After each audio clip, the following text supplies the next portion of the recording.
Hey, you know Palworld? Yeah, that new game that came out that everyone's calling a Pokemon ripoff with guns? Yeah, that one. There may be one big issue people aren't talking about, which is how players are faced with some real ethical head scratchers. On one hand, the game is all about letting you blow off steam in a make-believe world, where you can have epic battles without any real-world fallout, like your own personal action movie right at your fingertips. But on the other hand, some folks worry that all this virtual violence could desensitize people, make aggressive behavior seem normal. It's a bit like walking a tightrope between fun and potential consequences.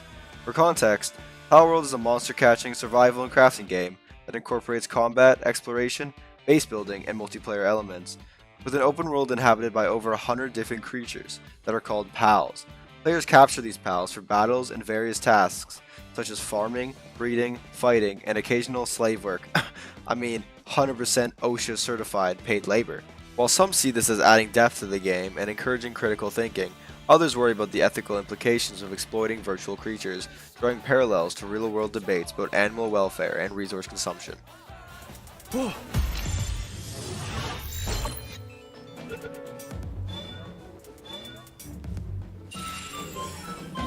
A captured human?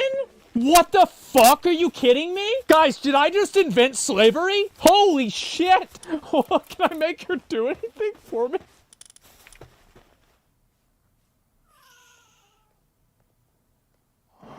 So now that you've watched that pretty small YouTuber capture a human, it gives you the insight to the possibilities in Palworld.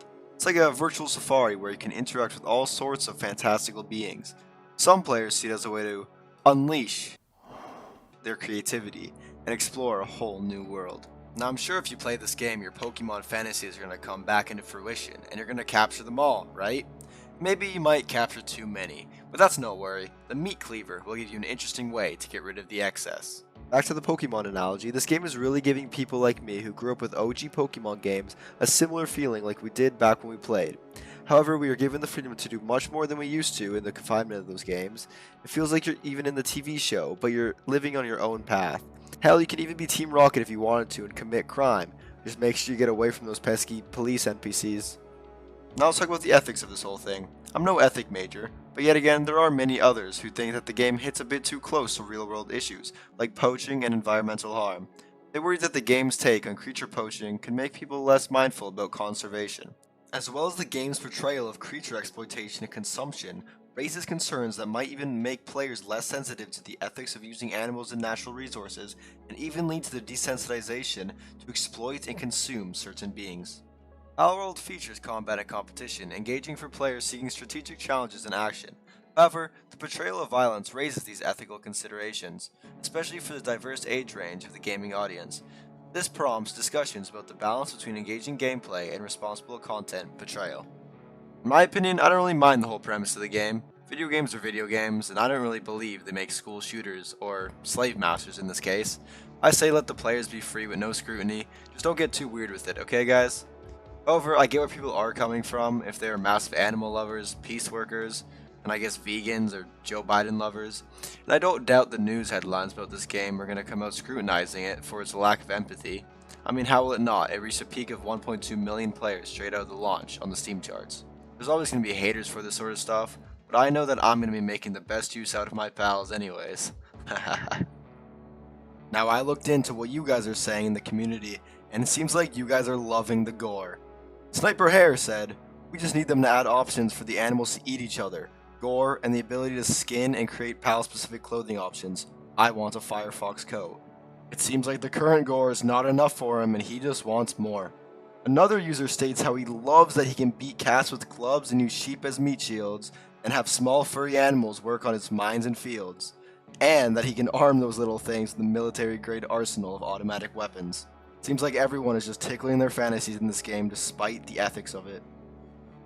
With one user even stating, "You know the funny thing? This is exactly the kind of game you dream about. You think, yeah, it's cool to catch monsters and stuff, but what if I could just give one a gun? What if I can just kill it if it wasn't doing what I wanted it to do? What if I could just put them to work making stuff for me?"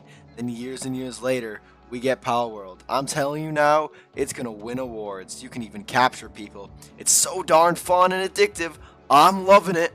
Seems like this user would be good back in the 1800s. Not gonna lie. A newer player said, I have a feeling someone is going to make an Auschwitz in this game, or eventually some labor camp.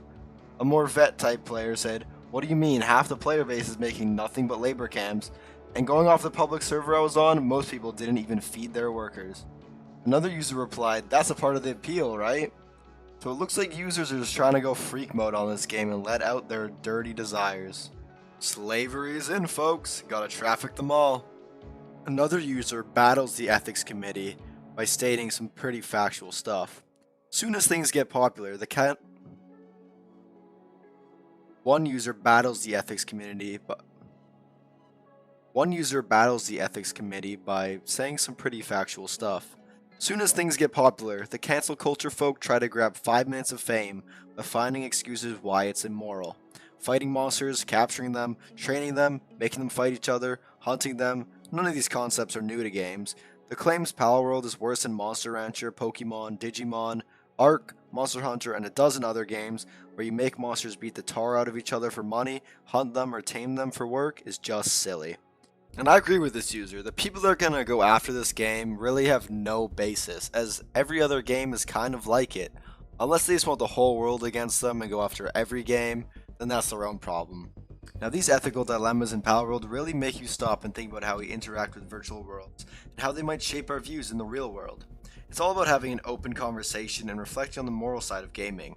By discussing these dilemmas respectfully, players can gain a deeper understanding of the ethical dimensions within gaming narratives, and engage with the moral implications of their experiences. But like I said, go ham, have fun, in the end it's just a game, and I know you have more self-control than to make a game turn into the next Reichsfuhrer. So put those pals to work. Thank you guys for watching, I appreciate every single one of you for your time, and if you like, please subscribe, leave a like, leave a comment, and I'll see you in the next one. Mr. Stawiki out.